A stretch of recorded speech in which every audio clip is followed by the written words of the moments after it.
Olá pessoal, muito boa noite a todos, muita luz, muita paz, desculpe um pouco o atraso, tivemos um probleminha aí no YouTube, tá? Muita luz. Então, nessas 3 aulas nós vamos falar então, a primeira hoje sobre Terra Oca, amanhã sobre Terra Plana e depois nós vamos falar sobre multiuniversos, universos paralelos. Então vamos falar sobre a ideia da Terra Oca hoje, tá? Muito bem, muito bem, muito bem, muito bem. Deixa eu pegar aqui. Oi? Não, não precisa. Bom,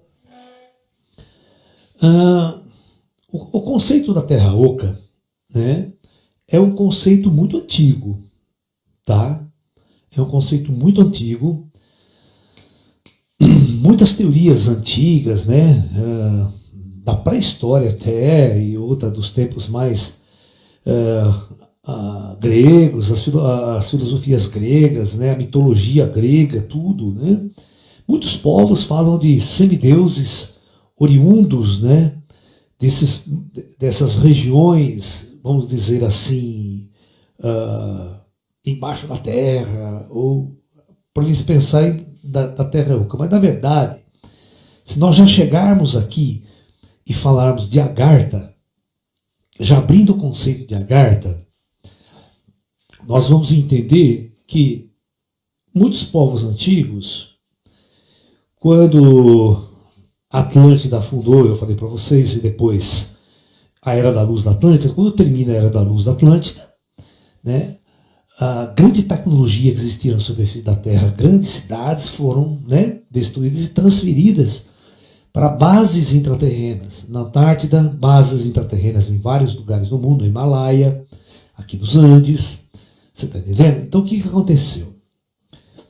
Quando você chega na 3000 a.C., a civilização egípcia, Agartha já estava com praticamente 5.000 anos de existência. Vocês estão entendendo? Então, existia sim uma relação entre um povo muito mais avançado e as pessoas que viviam na superfície. Então, muito dessas relações entre o pessoal de Agartha e o povo de superfície era tratado como deuses ou semideuses. Está entendendo? Então é muito importante que a gente entenda esses aspectos aí, né? Uma outra coisa, os povos mais antigos, bem primitivos mesmo, eles pensavam o seguinte: toda vez que o sol saía, ele saía da Terra, né? E quando o sol se punha, ele se punha do outro lado da Terra. Assim também com a Lua e com as estrelas. Então, os antigos, né, tinham a sua cosmogênese, simplesmente a história da Terra plana.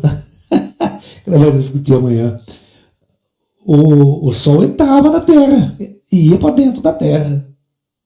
A Lua ia para dentro da Terra também. Né? Você está me entendendo? É uma das coisas que os terraplanistas não conseguem explicar, né? Exatamente por que a Lua some, por que ela desaparece. Né? Por que o Sol desaparece? Por que o Sol cai no horizonte? Né? Entendeu? Não, se a Terra fosse plana, o Sol não cairia no horizonte, ele não desapareceria por 24 horas. E para apagar e acender do outro lado, né? Por 12 horas, claro. Bom, então, uma coisa que eu quero que vocês entendam, é muito mais difícil você explorar o que existe embaixo da Terra do que no espaço sideral. Tá? Não existe nenhuma tecnologia construída pelo homem ainda capaz de fazer uma viagem ao centro da Terra. Então, muitos escritores de ficção científica, né, no século XIX, inclusive no século XX, eles, né, desenvolveram muitas dessas histórias. Né? Júlio Verne foi um deles, né, que tem o seu célebre livro Viagem ao Centro da Terra. Né? Uma das grandes teorias desenvolvida. Então, o pessoal imaginou o seguinte: esse pessoal da Terra Oca. Inclusive, no século XIX e no começo do século XX, cientistas de renome assinavam embaixo dessas teorias. Não era uma coisa assim absurda, como vocês estão pensando, não, a Terra oca. Então, eles imaginavam o seguinte, ó, os teóricos da Terra oca, na época.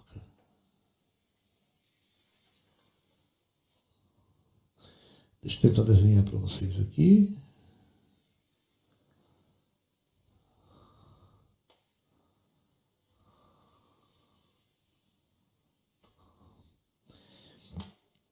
Eles imaginavam, presta atenção, que tanto no Polo Norte quanto no Polo Sul existia uma entrada, um buraco, né?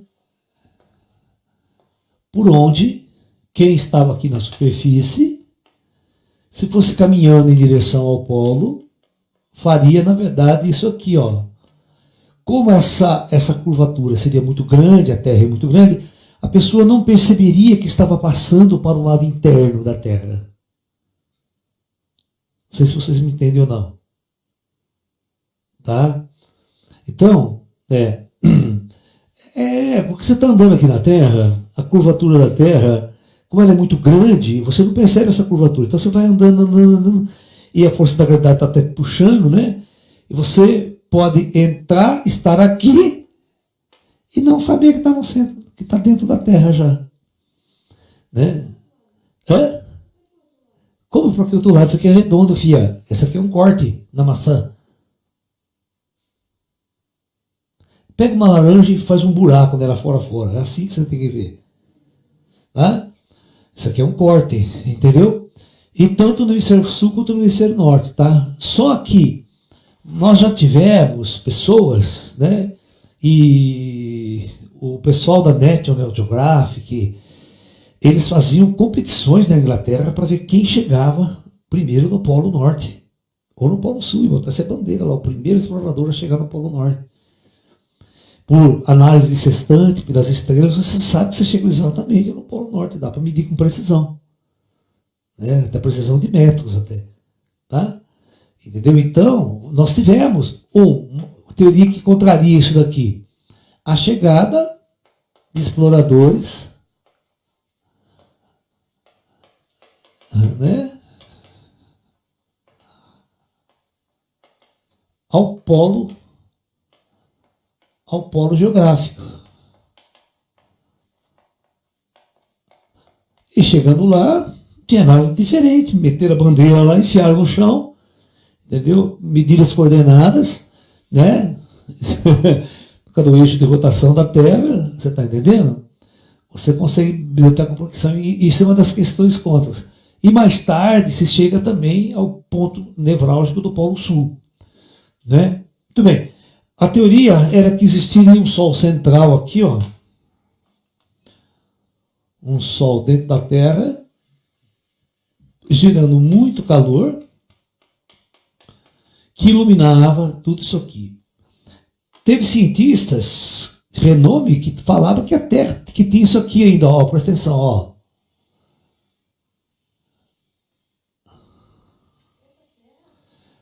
Várias camadas. De camadas. Existiria tanto vida aqui, quanto aqui, quanto aqui. Existiriam oceanos, e os oceanos também viriam e colocariam aqui. Né? E que devido às massas terrestres, né, essa espessura aqui seria grande o suficiente, né, razoavelmente grande, e os vulcões, as erupções, todas viriam de camadas mais externas e não do núcleo central da Terra. Então aqui seria verde, aqui teria toda uma população, animais, oceanos, rios, lagos, como aqui, na superfície. Alright? Quantos filminhos a gente já não assistiu, né? De pessoas que entram em determinadas cavernas, vai entrando, de repente parece aquele lugar lindo, cheio de dinossauro, né? Voando bichos pré-históricos. Não é verdade? Tem muito disso. Né? Tem muito disso. Terra. Aí teve um cara, um coronel, né?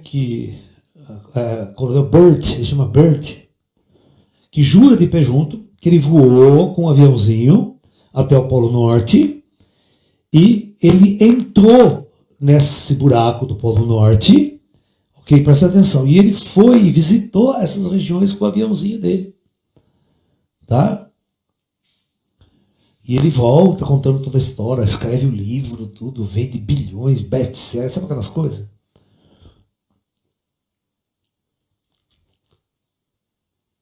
Depois ele tenta fazer uma excursão para o Polo Sul, mas não dá certo, não consegue grana, um monte de coisa assim. Então,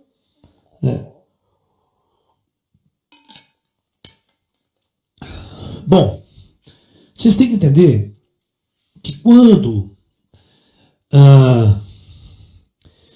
e muitos dos cientistas eles acreditavam que todos os planetas tinham essa mesma configuração, que a Lua tinha essa configuração. Mas a pergunta, por que a gente não vê o buraco na Lua? A gente também não vê o lado oculto da Lua, né? Então, a questão fundamental seria essa, então, tá? Esse seria o modelo clássico da Terra Oca. Vamos ver o que não colabora com isso. Por que os cientistas descartaram totalmente essa teoria nos dias de hoje? Tá? Primeiro, para chegar nesse problema. 2. As modernas tecnologias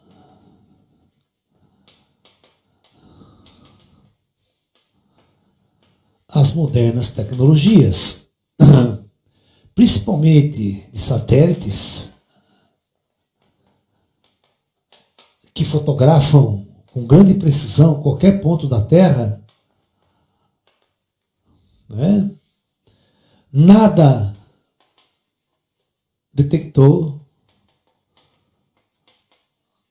nesse aspecto. Ela não achou nenhum buraco no sul, nada.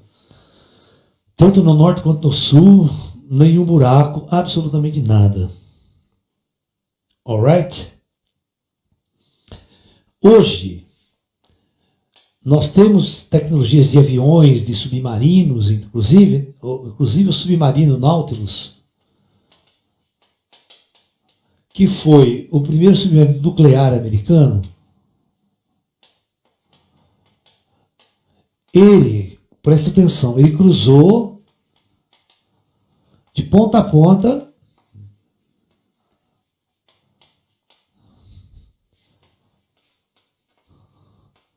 o Polo Norte sob a camada de gelo. Não sei se vocês sabem, mas o Polo Norte não tem terra, ele é oceano. Não tem continente lá, só água. Então, o que o Nautilus fez? O Nautilus, né? Vamos pegar a terra verdadeira aqui, né? O Nautilus, ele saiu aqui embaixo d'água, certo? Ele fez esse movimento aqui, ó. E saiu do outro lado. Embaixo d'água. Não tem buraco, não tem terra oca, não tem nada. Abaixo da camada de gelo, porque o gelo consegue congelar até uma certa profundidade. Tá? Então, lá mais profundo, você tem água, oceano. E o Nautilus navegou por baixo da camada de gelo e atravessou de ponta a ponta. Isso várias vezes. Um submarino com combustível nuclear pode ficar até anos sem reabastecer. Né? Então, que legal, né, mano? Très-joli. Então, uma série de situações começaram a demonstrar que essas teorias não se sustentavam mais, né? Mas que ela realmente encheu os livros de ficção científica. E na época, realmente, os cientistas não tinham como dizer que estava errado. E até alguns cientistas de renome assinavam embaixo que a Terra era oca. Tinha essas teorias. Então, agora, sempre é uma coisa muito interessante. Teoria é uma coisa. Agora, como que você comprova uma teoria? Experimentando, indo lá ver. Certo? Por exemplo, quando na década de 30, 40, todo mundo acreditava que tinha vida em Marte, uma civilização avançada em Marte. Isso é uma teoria. Porque nunca foi ninguém falar. Mas a partir do momento que a gente foi lá, fotografamos, pousamos uma sonda e verificamos as condições do planeta, verificamos que o planeta Marte é um planeta morto, sem nenhuma civilização, E nem micro-organismo até agora a gente encontrou. Tá? Então, por isso que é muito importante, dentro de toda a teoria que existe, tanto esotérica quanto científica, é tentar procurar o fio da meada. Tá? Então, a Agartha não tem nada a ver com isso. Inclusive, os escritores, da onde que vem essa história de Agartha? Agartha vem exatamente dessa questão. Na antiguidade, eles achavam que a Terra era oca e o reino de Agartha era aí. O fato da Terra ser oca. Tá? Ok? No entanto, o reino de Agartha, ele existe, mas dentro da própria costa. Então, as teorias modernas de nosso planeta Terra, elas vão construir exatamente o famoso modelo que é este.